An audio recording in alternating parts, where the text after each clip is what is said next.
So hey everyone, today we'll discuss about the very important topic, that is the types of joint, which is a very basic question asked in the exam. So we'll discuss each and everything about the joints, including the types of joints, their subtypes and even their examples. And I'm sure that after watching this video, you'll be easily able to answer short questions as well as the long questions asked in your exam about the types of joints.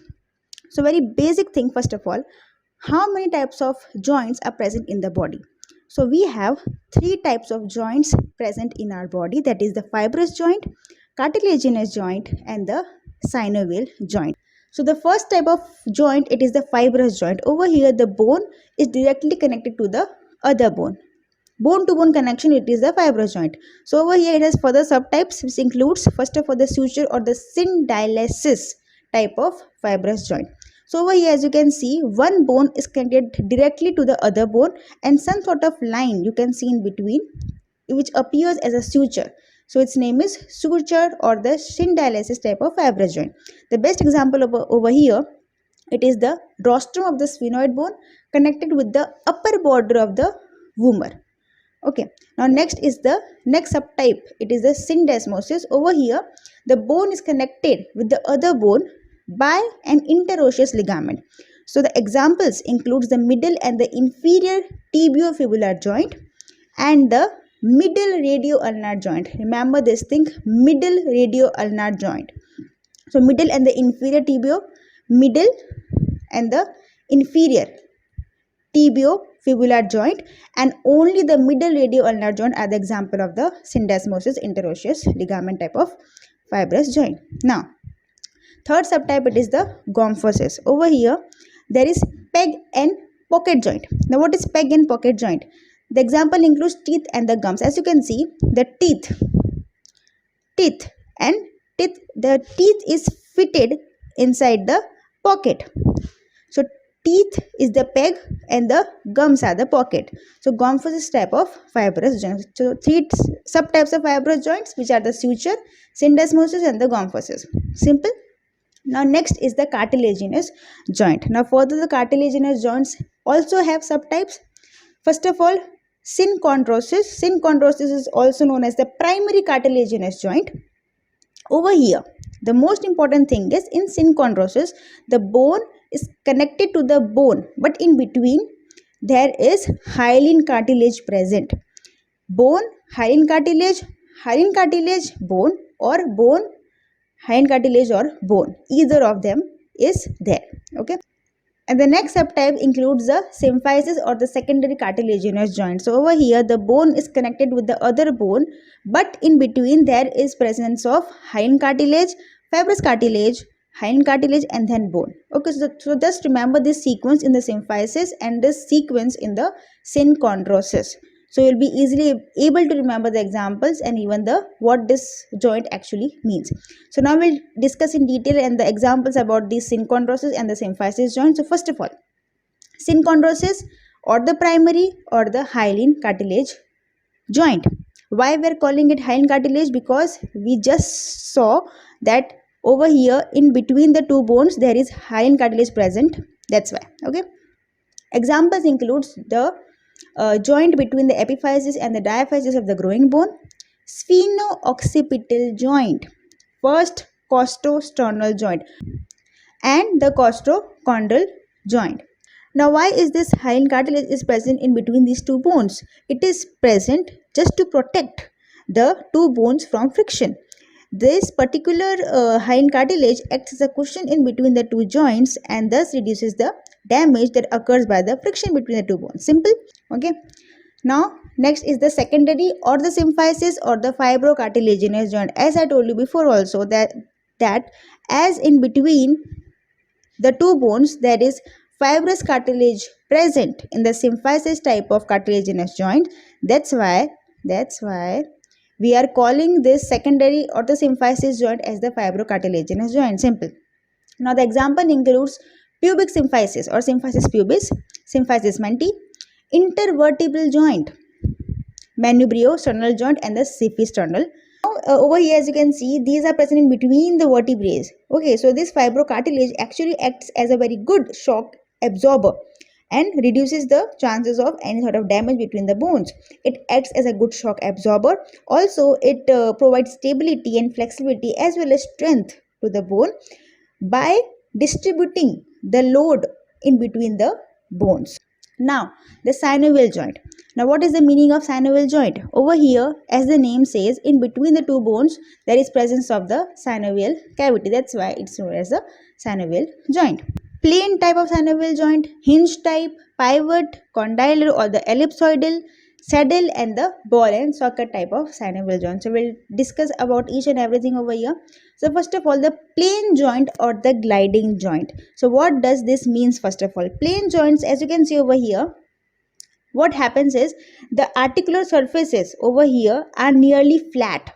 In the plain joint, what happens is both the articular surfaces are nearly flat, which allows the bone to glide or slide over each other. That's why the other name of plain joint is also known as the gliding joint.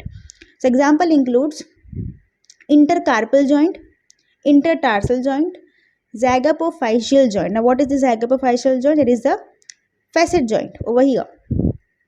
Intermetacarpal joint and the intermetatarsal joint. Now next is the hinge joint. Hinge joint means, just remember that in the door, how you are able to open and close the door. The door is able to open and close because of the hinge present in between the door. You might have seen this in between the doors, which allows only this type of movement when you open or close the door, like, which allows movement in only one plane. So this type of joints are known as the hinge type of synovial joint. Simply remember the door. So door moves only in one plane like this. So example also simple, that is the elbow, knee, ankle. Interphalangeal joints. Okay, so this is, I think, one of the most the easiest type of joint. Just remember the movement and you will be easily able to remember the examples as well. Just try to move your fingers or move your elbow. Try to flex your elbow. You'll be able to bend it only in one plane. So that's how your door also works, right? So that's a hinge type of synovial joint. So now next is the pivot joint. If you are able to tell that now next is the pivot joint. If you are able to define a particular joint, you will be easily able to remember the example of the joints. So now what is a pivot joint first of all? So over here a rotation movement is seen on a single axis.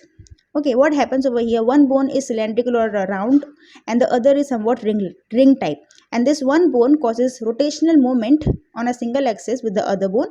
That's the pivot joint. Okay, so best example over here, it is the atlantoaxial joint. The C1, C2 vertebrae, it forms the pivot joint. You are able to move your head in the no direction, in this left to right, in the side to side way because of this joint. So you are able to move your head in the side to side way because of this atlantoaxial joint. Next is the superior and the inferior radio ulnar joint. Remember the superior and the inferior radio ulnar joint. We discussed about the middle radio ulnar joint previously. If you remember, please comment it. Now next is the condylar or the ellipsoid joint. Okay, so over here what happens is, as you can see, one bone is somewhat round or oval shape, condyle type, okay, which fits onto the other bone which is having some sort of cavity over here. And because of this, the rotation is occurring, which is occurring in two planes, though the movement is somewhat restricted, but it is having rotation in the two planes because over here the cavity is present. That is the condylar or the ellipsoid type of synovial joint. So because of this, there is two plane movement, means back and forth and side to side. Previously, if you remember, over here the movement was only in a single plane. The rotation movement was there, but it was only in the single plane, that is side to side over here in the atlantoaxial joint. While in the condylar joint we have rotation in the two planes, that is the back and forth and side to side, because of this cavity and the condyle type, this oval or round type bone, also known as the ellipsoid type of synovial joint. Example include the TMJ joint, metacarpophalangeal joint, metatarsophalangeal joint, radiocarpal joint, atlanto-occipital joint, and the knee joint. So over here, as you can see, you are able to nod your head in the yes direction. Yes, yes, I am ready to study. Yes. So you are able to move your head uh, front and back because of this type of condylar joint. Okay, because of this atlanto-occipital joint in particular, if we talk about, you are able to nod your head in the yes direction, in the front and back direction, because of this atlanto-occipital joint. Also, these all are the example of the condylar joint. Now next is the saddle joint. Now what is the saddle joint? First of all, over here as you can see, the opposing surfaces are concave. They both are concave, but they are reciprocally concave, so they will form a saddle joint. Now what type of joints, what are the example of this joint? Very easy. First, carpo-metacarpal joint. First, carpo-metacarpal joint, only the first one, means the thumb, your thumb part. First, carpo-metacarpal joint. Sternoclavicular joint, calcaneo-cuboidal joint, and the incudo-malleolar joint. This incudo-malleolar joint. Over here, it might not be clear, but I'll show you in the other picture. As you can see, this is the incudo-malleolar joint. So over here, you can clearly see that these two are somewhat concave reciprocally, right? So these are the saddle type of synovial joint. Now next is the ball and socket. Now as the name says, simple, there is a ball and there is a socket. So over here there will be free movement between the joints. So the example includes the hip joint, shoulder joint, talocalcaneo-navicular joint. This is present in the foot. And the incudo-stapedial joint. This incudo-stapedial joint, ball and socket variety of synovial joint. So these were the types of joints, including the subtypes and the examples. So I hope you found this video helpful. Thank you so much.